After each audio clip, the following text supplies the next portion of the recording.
Terrifying silence blankets the Judean desert. 2,000 years ago, the men who wrote this terrifying text sealed it inside a jar, burying it in the dust like a virulent curse. This manuscript doesn't merely describe a battle. It is the chilling, step-by-step instruction manual for Armageddon itself. Deep within a Qumran cave lay a document charting a final cosmic conflict. This is the War Scroll, one of the most enigmatic and deeply unsettling documents in the entire Dead Sea Scrolls collection.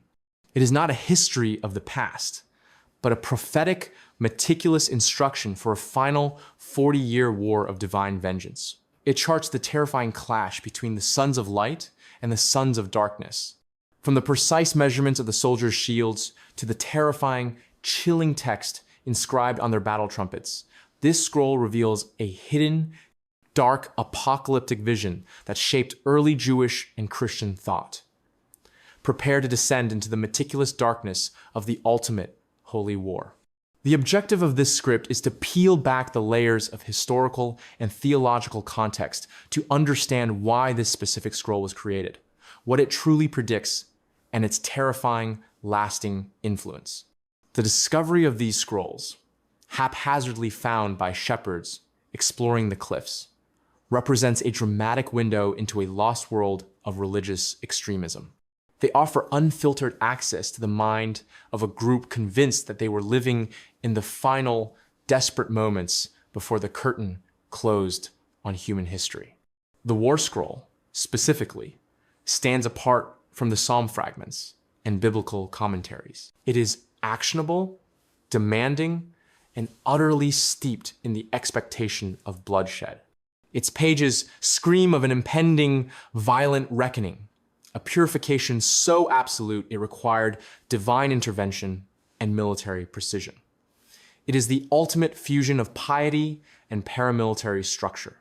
Chapter 1, the sect of isolation and vengeance. The air inside the caves of Qumran was thick with dust and absolute certainty. The men who secreted their sacred texts here were driven by a profound dissatisfaction, a dark sense of betrayal. They looked out at the world of their time and saw only ruin. The historical backdrop was one of deep shadow. The land was occupied, dominated by the relentless power of a foreign empire. But worse than the foreign occupiers, in the eyes of the Qumran community, was the corruption that had seeped into their own religious institutions. They viewed the temple priesthood in Jerusalem as compromised, defiled, and unfit to serve God. This sense of profound spiritual darkness fueled a radical decision: the breakaway. The Qumran community retreated into the unforgiving desert, choosing isolation not as an escape, but as an act of ritual purification. They saw themselves as the sole, true inheritors of the covenant. They were not running from the world. They were preparing for the world's final cataclysmic judgment. Their camp was a training ground, a spiritual garrison, awaiting the signal to execute God's final plan. Their retreat was an ideological barricade, built to defend the purity of their faith against the contaminating tide of Hellenistic culture and Roman power that had infected Jerusalem and its religious leaders. They believed the temple, the very heart of their faith, had become ritually unclean, desecrated by the collaboration between the priests and the foreign rulers. This isolation fostered a theology of chilling extremism. Their entire cosmos was defined by an irreconcilable, stark dualism. There were the sons of light, which they believed was their community, and the sons of darkness, which included the Romans and all rival Jewish factions. There was no middle ground, no room for compromise or conversion. The conflict was eternal, preordained, and absolute. The sons of light were to be bolstered by celestial allies, including the archangel Michael, who would lead the heavenly hosts. The sons of darkness were commanded by the malevolent figure of Belial, a terrifying, demonic force and master of all evil and impurity. This dualism was not a simple metaphor. It was the foundation of their identity, the lens through which they judged every event, every person, and every thought. Every moment was a battle, even before the first trumpet sounded. Their texts, including the community rule, lay bare their extreme discipline. Life at Qumran was a relentless schedule of prayer, study, and physical labor, all geared toward achieving the highest level of ritual purity possible. This purity, they believed, was their greatest weapon, the necessary condition for God to fight alongside them. They were creating a perfect, living army, consecrated and prepared for a perfect final war. The desert became their sanctuary, a crucible for the creation of the ultimate holy warrior, untouched by the moral decay of the outside world. The War Scroll, or Scroll 1QM, is the testament to this absolute conviction.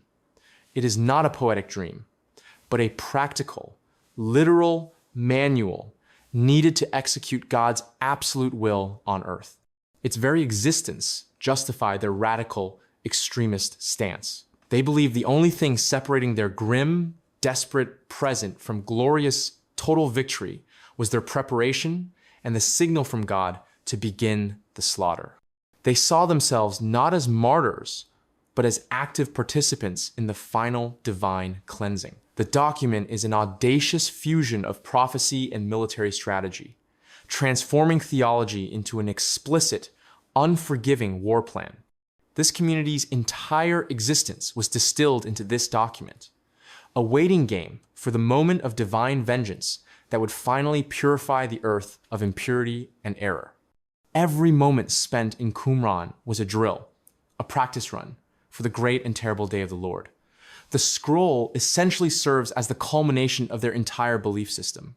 It is the practical fulfillment of their self-designation as the true remnant of Israel, a group chosen not just to wait for the Messiah, but to fight alongside him.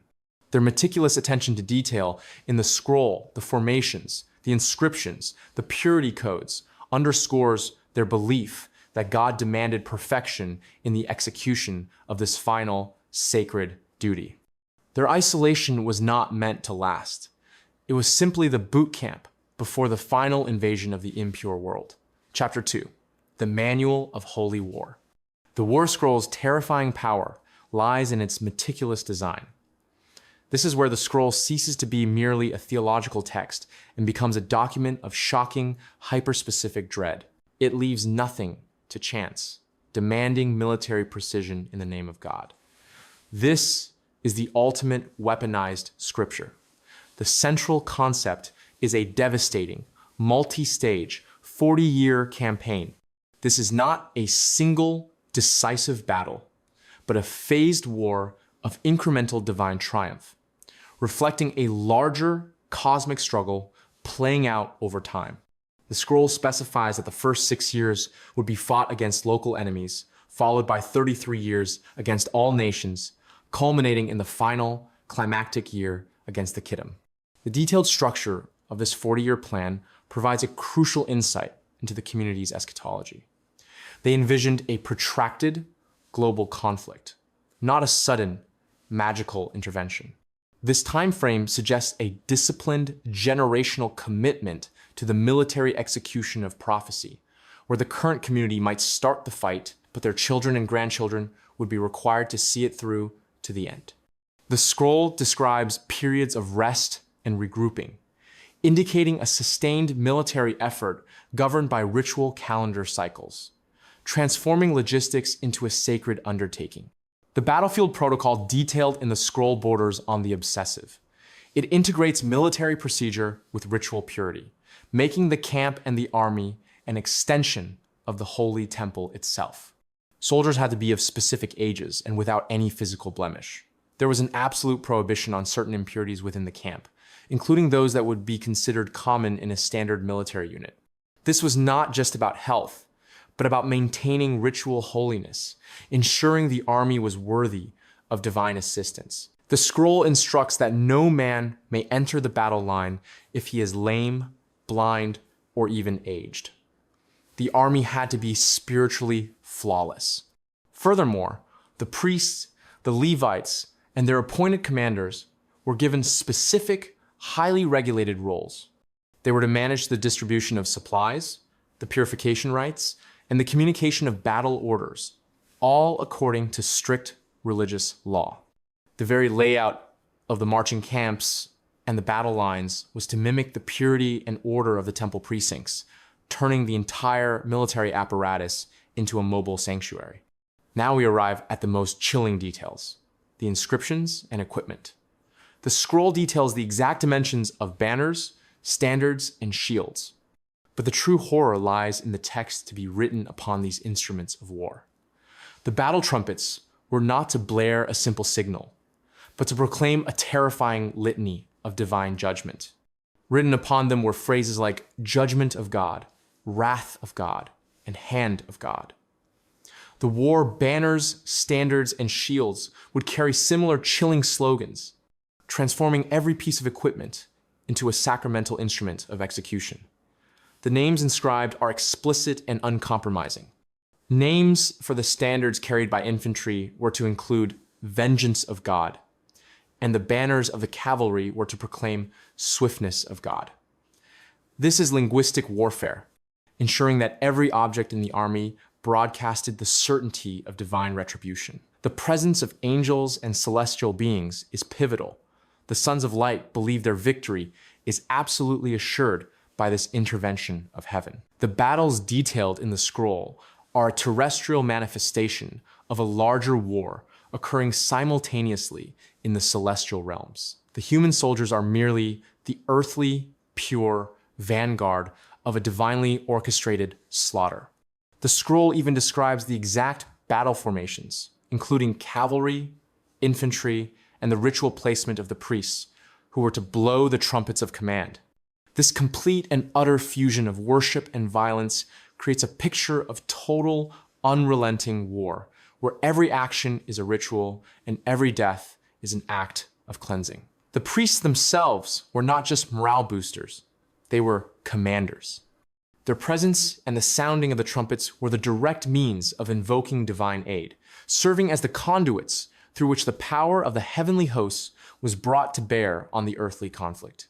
The detailed sequence of trumpet blasts, each designated for a different phase of the battle, from drawing up the lines to initiating the final charge, emphasizes the liturgical structure underpinning the military action. The very process of killing was a holy service. Chapter 3. Decoding the enemies, Belial and the Kittim. To understand the darkness of the war scroll, we must first look at the face of its ultimate evil, Belial. This figure is far more than a simple adversary. Belial is presented as the supreme commander of the sons of darkness, the master of all error, wickedness, and impurity. He is the direct antithesis of the God of light and truth. His very existence justifies the total, unrelenting nature of the conflict. The text attributes all moral failure and theological error to his direct influence, making the war not just a political or military campaign, but a necessary exorcism of the world itself. Belial is depicted not merely as a deceiver, but as a proactive, malevolent orchestrator of global corruption. He is the source of all the dark impulses within humanity and the driving force behind the power of the Kittim. This theological elevation of the enemy's leader makes the stakes existential. The war is ultimately a battle for the soul of the cosmos, fought with earthly weapons by the sons of light. The main human antagonists are the Kittim. Their identity has consumed scholars for generations. The most dominant and well-supported interpretation links the Kittim directly to the brutal Romans. This makes historical sense. The Roman Empire was the crushing imperial power of the time, the force occupying the land and upholding the corrupt status quo that the Qumran community despised. The scroll describes the Kittim's military formation and details their eventual total destruction at the hands of the Sons of Light and their angelic allies. However, the scroll maintains a deliberate ambiguity, allowing the Kittim to serve as an eternal, symbolic enemy for any future imperial power that threatens the true faith. The description of the Kittim's battle array, while possessing some generic ancient military features, includes certain details such as the use of shields and a specific troop formation that strongly point toward the Roman legions that garrisoned Judea during the period of the scroll's composition. They were the visible, tangible enemy whose presence confirmed the Qumran community's dark worldview. The text even describes their imminent defeat in vivid, horrifying terms, promising that the hand of God would scatter them into eternal ruin. But the War Scroll's hostility is not confined to the foreign invader. One of its most chilling aspects is the war against within. The sons of darkness were not just the Romans. They were the Jewish people who had rejected the Qumran community's severe, pure path. The scroll implicitly targets the rival Jewish factions and the established priesthood in Jerusalem, who are deemed impure and collaborators with the forces of darkness. This sectarian focus deepens the dark, exclusive core of the text. It confirms that the ultimate purpose of the war was the spiritual and physical purification of the land, leaving only the sons of light to inhabit it. The term sons of darkness is broad, encompassing not only the Gentile nations, but also the impious in Israel who had compromised their fidelity to the covenant. This internal division is a hallmark of radical sectarian thought, where those closest to the faith who deviate are often considered the most dangerous and deserving of divine wrath. The Qumran community saw themselves as the judges of their own people, appointed by God to carry out the ultimate separation. The scroll's language regarding all opposition is one of total annihilation. There is no room for negotiation, conversion, or mercy. The ultimate goal is not to defeat, but to utterly destroy and eradicate. Every victory must be followed by a complete cleansing, transforming the land into a perfect sanctuary for the victorious sons of light. The text describes the final, terrifying moments of the battle, detailing the complete and utter collapse of the Kittim and the ultimate subjugation of Belial himself. This uncompromising demand for total cleansing judgment is what makes the War Scroll such a deeply disturbing window into the extremist mindset. The final sections of the scroll include long, liturgical prayers of thanks and self-exaltation to be recited after the enemies are annihilated. These prayers are not merely gratitude. They are declarations of absolute victory and the permanent establishment of the community's perfect order. They cement the finality of the judgment, celebrating the world purged of all evil, proving that the scroll was not just a military plan, but a liturgical script for the celebration of genocide. The horror is in the purity of the hatred it records. Chapter 4, Legacy and Shadow, the scroll's true impact. The War Scroll is a chilling blueprint for a final war that, historically, never happened. The Qumran community eventually dissolved, disappearing quietly from the caves they had inhabited. The scroll remains a haunting artifact, a tangible piece of paper instructing the end of the world that its authors never got to see. This failure adds a layer of quiet pathos to their grand, violent vision. Archaeological evidence suggests the Qumran settlement was destroyed, likely by Roman forces, around 68 Common Era during the First Jewish Revolt. The very enemy the scroll promised to annihilate was likely responsible for the physical end of the community that wrote it. The fact that the scroll was discovered hidden in a jar rather than found on a battlefield or in the possession of a victorious army speaks volumes of the difference between apocalyptic hope and brutal historical reality. The sect's vision of a 40-year triumph ended, not with divine victory, but with silence and ruin. Yet, this scroll's influence did not die with its authors. This is the War Scroll's true legacy. Its concepts, its language, and its uncompromising dualism seeped into the wider religious thought of the era. If we trace the theological parallels, they are clear and undeniable. The sharp, uncompromising dualism of light versus darkness found in the scroll is echoed throughout early religious texts. The very concept of a meticulously detailed, final apocalyptic battle, guided by divine instruction, left an indelible mark. This dualistic struggle between absolute good and absolute evil became a fundamental framework for understanding the world in the first century. The figure of Belial, the commander of the sons of darkness, became a template. He is a clear conceptual predecessor to the full-fledged figure of Satan, who would later dominate religious demonology. The scroll confirms that the concept of a final, cosmic conflict led by a demonic general was already fully formed and militantly embraced by some Jewish factions centuries before its appearance in other texts. The scroll's language provided the vocabulary for the last days.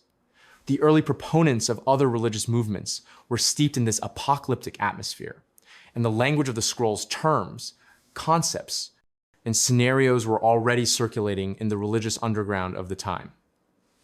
The scroll proves that the expectation of a violent, purifying end was a powerful, active force in the spiritual landscape of Judea. The War Scroll's true power is that it is a historical record of extremist conviction. It is a stark reminder of how a persecuted and marginalized group constructed a meticulous theological justification for total war and the annihilation of all rivals, both foreign and domestic. It demonstrates the dangerous, seductive power of an absolute belief in one's own exclusive righteousness. The Sons of Light saw themselves as agents of a cosmic necessity, not as a desperate few plotting violence.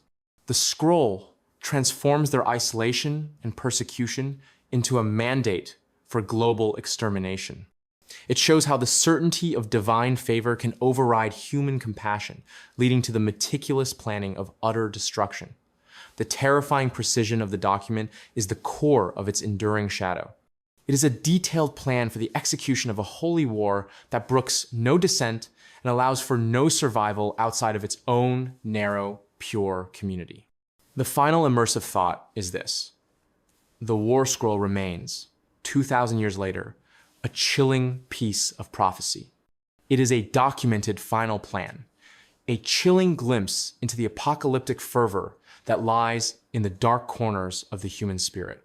It is the end of the world, written down in unforgiving detail, sealed in a jar, and silently waiting for its command. It is a profound, disturbing record of an absolute belief in the righteousness of total war, a whisper from the desert that reminds us that the most terrifying conflicts are often those born of a twisted certainty that God is on your side.